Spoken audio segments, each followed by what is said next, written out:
ವಸುದೇವನಿಗೆ ಹುಟ್ಟೋ 8ನೇ ಮಗು ಗಂಡು ಮಗು ಕಂಸನ ಸಾವಿಗೆ ಕಾರಣವಾಗುತ್ತೆ ಅನ್ನೋ ವಿಷಯ ಗೊತ್ತಾಗಿ ಕಂಸ ಇವರಿಗೆ ಹುಟ್ಟಿದ 7 ಮಕ್ಕಳನ್ನು ಕೊಂದ. 8ನೇ ಮಗು ಗಂಡಾದಾಗ ಯಾರಿಗೂ ಗೊತ್ತಿಲ್ಲದಂತೆ ವಸುದೇವ ಅದನ್ನ ಒಂದು ಹೆಣ್ಣು ಮಗುವಿನೊಂದಿಗೆ ಬದಲಾಯಿಸಿ ತಮಗೆ ಹುಟ್ಟಿದ ಗಂಡು ಮಗುವನ್ನ ನಂದ ಹಾಗೂ ಯಶೋದೆಗೆ ಕೊಡ್ತಾನೆ. ದೇವಕಿ ಹಾಗೂ ವಸುದೇವನ ಕೈಗೆ ಬಂದ ಹೆಣ್ಣು ಮಗು ಮುಂದೆ ಆ ಮಗು ಏನಾಯ್ತು ಯೋಚನೆ ಮಾಡಿದಿರಾ? ಆ ಮಗು ಯಶೋದೆಗೆ ಹುಟ್ಟಿದ್ದು. ಅದನ್ನ ದೇವಕಿಗೆ ಒಪ್ಸಿರ್ತಾನೆ ನಂದ. ಇದನ್ನ ನೋಡಿದ ಕಂಸನಿಗೆ ಆಶ್ಚರ್ಯ, ಗಂಡು ಮಗು ಅಲ್ವಾ ಹುಟ್ಟಬೇಕಿದ್ದು ಅಂತ. ಆದ್ರೂ ನಂಬ್ತಾನೆ. ಇನ್ನು ದೇವಕಿ ಕಂಸನನ್ನ ಬೇಡ್ಕೋತಾಳೆ, ಹೆಣ್ಣು ಮಗುವನ್ನ ಸಾಯಿಸು ಅಂತ ಹೇಳಿ ಆಗ್ಬೇಡ ನೀನು, ಇವಳಿಂದ ನಿನ್ಗೇನು ತೊಂದರೆ ಆಗೋದಿಲ್ಲ ಅಂತ. ಕಂಸನು ಒಪ್ತಾನೆ.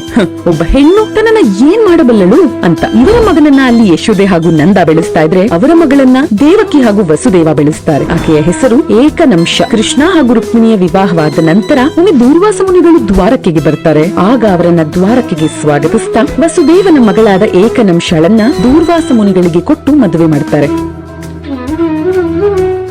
ಭಗವಂತನಾದ ಕೃಷ್ಣ ಹುಟ್ಟಿದಂತಹ ದಿನ, ತಿಂಗಳು, ಮಾಸ ಇದು ನಮಗ್ ತಿಳಿದಿದ್ ಹೇಗೆ ಗೊತ್ತಾ? ಭಾಗವತ ಪುರಾಣದ 2 ಶ್ಲೋಕಗಳು ಇದ್ರ ಬಗ್ಗೆ ನಮಗ್ ತಿಳಿಸ್ಕೊಡುತ್ತೆ. ರೋಹಿಣಿ ನಕ್ಷತ್ರ ಪುಂಜ ಅಂದ್ರೆ ಕಾನ್ಸ್ಟಲೇಷನ್ ಆಫ್ ರೋಹಿಣಿ ಇದು ಮೇಲೆ ಇರ್ತಾ ಇತ್ತು. ಮಳೆ ಬಹಳ ಜೋರಾಗಿತ್ತು. ಕೃಷ್ಣನ ಜನನಕ್ಕೆ ಭೋರ್ಗರೆದು ಹರಿತಾ ಇದ್ದ ಯಮುನಾ ನದಿ ದಾರಿ ಮಾಡಿಕೊಡ್ತು. ಆದ್ರೆ ಭಾಗವತ ಪುರಾಣದ 2 ಶ್ಲೋಕಗಳಲ್ಲಿ ದಿನಾಂಕ, ಮಾಸ, ಸಮಯ ಇದ್ಯಾವುದೂ ಇಲ್ಲ. ಇದಕ್ಕೂ ಹಿಂದಿನ ಹರಿವಂಶ ಪುರಾಣದಲ್ಲಿನ ಮತ್ತೊಂದು ಉಲ್ಲೇಖ, ಕೃಷ್ಣ ಹುಟ್ಟಿದಾಗ ಹಗಲು ಕಳೆದು ರಾತ್ರಿಯಾಗಿತ್ತು ಹಾಗೂ ಆ ಮಾಸದ 8ನೇ ದಿನ ಅದಾಗಿತ್ತು. ಆ ದಿನ ಅಭಿಜಿತ್ ಮುಹೂರ್ತ ಇತ್ತು. ಹೀಗೆ ಸಾಕಷ್ಟು ಪುರಾಣಗಳಲ್ಲಿನ ವಿಷಯಗಳನ್ನ ಸೇರಿಸಿದಾಗ ನಮಗೆ ಭಾದ್ರಪದ ಮಾಸದ ಅಷ್ಟಮಿ ತಿಥಿ ಮಧ್ಯರಾತ್ರಿ ಕೃಷ್ಣ ಹುಟ್ಟಿದ್ದು ಅನ್ನೋದು ಗೊತ್ತಾಗುತ್ತೆ. ಆದ್ರೆ ಎಷ್ಟು ವರ್ಷಗಳ ಮುಂಚೆ ಅನ್ನೋದು ಮತ್ತೊಂದು ಪ್ರಶ್ನೆ. ಇದ್ರ ಬಗ್ಗೆನೂ 100 ಪುಸ್ತಕಗಳಲ್ಲಿ ಉಲ್ಲೇಖ ಇದೆ. ಆದ್ರೆ ಇವೆಲ್ಲವೂ ಕಳೆದ 100-150 ವರ್ಷಗಳ ಹಿಂದಿನದಷ್ಟೇ. ಆದ್ರೆ ನಾವು ಮಾತಾಡ್ತಾ ಇರೋದು ಸರಿಸುಮಾರು 5000 ವರ್ಷಗಳ ಹಿಂದಿನ ಘಟನೆ. ಪುರಾಣಗಳೇ ಇಷ್ಟು ಹಳೆಯದಲ್ಲವಾದ್ರಿಂದ closest and most accurate calculation ನಾವು ಪಾಲಿಸ್ತಾ ಬಂದಿದೀವಿ. 1 ನಿಮಿಷ ಅಂತೀವಲ್ಲ, ಈ ನಿಮಿಷ ಅಂದ್ರೆ ಯಾರು ಗೊತ್ತಾ? ನಿಮಿ ಒಬ್ಬ ಚಕ್ರವರ್ತಿ. ಒಮ್ಮೆ ಈತ ವಸಿಷ್ಠರನ್ನ ಒಂದು ಯಜ್ಞ ಮಾಡ್ಬೇಕಾಗಿ ಕೇಳ್ಕೊತಾನೆ. ಆದ್ರೆ ಸ್ವರ್ಗದಲ್ಲಿ ಮತ್ತೊಂದು ಪೂಜೆ ಮಾಡಿಸ್ಬೇಕಿದ್ದ ಕಾರಣ ಈಗಾಗಲ್ಲ, ವಾಪಸ್ ಬಂದ್ಮೇಲೆ ಮಾಡ್ಕೊಡ್ತೀನಿ ಅಂತ ಹೇಳಿ ವಸಿಷ್ಠರು ಹೊರಟು ಹೋಗ್ತಾರೆ. ಅವ್ರು ವಾಪಸ್ ಬರೋದು ಯಾವಾಗ್ಲೂ ಏನು ಅಂತ ಮತ್ತೊಬ್ಬ ಋಷಿಯ ಸಹಾಯದೊಂದಿಗೆ ನಿಮಿ ಯಜ್ಞವನ್ನ ಪ್ರಾರಂಭ ಮಾಡಿಸಿರ್ತಾನೆ. ಸ್ವರ್ಗದಿಂದ ವಾಪಸ್ ಬಂದ ವಸಿಷ್ಠರು ನಿಮಿ ಚಕ್ರವರ್ತಿಯ ಯಜ್ಞವನ್ನ ನೋಡ್ತಾರೆ. ನಾನು ವಾಪಸ್ ಬಂದು ಮಾಡ್ಕೊಡ್ತೀನಿ ಅಂತ ಹೇಳಿದ್ರು, ನಾ ಬರೋದಕ್ಕೂ ಮುಂಚೆನೆ ಯಜ್ಞವನ್ನ ಪ್ರಾರಂಭ ಮಾಡಿದನಲ್ಲ ಅಂತ ಹೇಳಿ ನಿಮಿಯನ್ನ ಶಪಿಸ್ಬಿಡ್ತಾರೆ.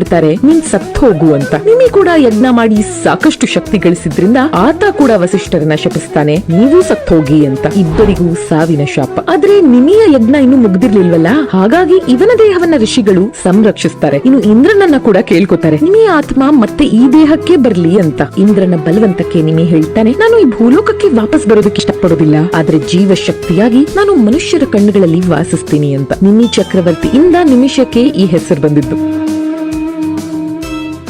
ದೇವತೆಯರು ಹಾಗೂ ಅಸುರರ ಕಿತ್ತಾಟದಲ್ಲಿ ಸಾಮಾನ್ಯವಾಗಿ ದೇವತೆಯರೇ ವಿಜಯಶಾಲಿಗಳಾಗುತ್ತಿದ್ರು. ಇದ್ರಿಂದ ಬೇಸೆತ್ತ ಅಸುರರ ಗುರುಗಳಾದ ಶುಕ್ರಾಚಾರ್ಯರು ಶಿವನನ್ನ ಕುರಿತು ತಪಸ್ ಮಾಡೋದಕ್ಕೆ ಹೊರಡ್ತಾರೆ, ಮೃತ ಸಂಜೀವಿನಿಯನ್ನ ಪಡೆಯೋದಕ್ಕೆ. ಯಾಕಂದ್ರೆ ಈಗ ಇದೊಂದೇ ನೋಡಿ ಅಸುರರನ್ನ ದೇವತೆಗಳಿಗಿಂತ ಶಕ್ತಿಶಾಲಿಯನ್ನಾಗಿ ಮಾಡಬಲ್ಲದು. ಶುಕ್ರಾಚಾರ್ಯರು ತಪಸ್ಸಿಗೆ ಅಂತ ಹೊರಟಾಗ ತಮ್ಮ ಗುರುಗಳು ಇಲ್ಲದ ಸಮಯವನ್ನ ನೋಡಿ ಅಸುರರು ಭೃಗು ಮಹರ್ಷಿಗಳ ಆಶ್ರಮಕ್ಕೆ ಬಂದು ಉಳ್ಕೋತಾರೆ. ಆಶ್ರಮದಲ್ಲಿ ಅಸುರರಿಗೆ ಆತಿಥ್ಯವೇನೋ ಸಿಗುತ್ತೆ, ಆದ್ರೆ ಭೃಗು ಮಹರ್ಷಿಗಳು ಇಲ್ಲದ ಸಮಯಕ್ಕೆ ಕಾಯ್ತಾ ಇದ್ದ ದೇವತೆಗಳು ಒಮ್ಮೆ ಅಸುರರ ಮೇಲೆ ದಾಳಿ ಮಾಡ್ಬಿಡ್ತಾರೆ. ಆದ್ರೆ ಪುಣ್ಯಕ್ಕೆ ಭೃಗು ಮಹರ್ಷಿಗಳ ಪತ್ನಿ ಕಾವ್ಯಮಾತಾ ಅಸುರರನ್ನ ದೇವತೆಗಳಿಂದ ಕಾಪಾಡಿದ್ದಷ್ಟೇ ಅಲ್ಲದೆ ದೇವತೆಗಳ ಪರ ಹೋರಾಡೋದಕ್ಕೆ ಅಂತ ಬಂದಂಥ ಇಂದ್ರನನ್ನ ತನ್ನ ತಪಶಕ್ತಿಯಿಂದ ಬಂಧಿಸ್ತಾಳೆ.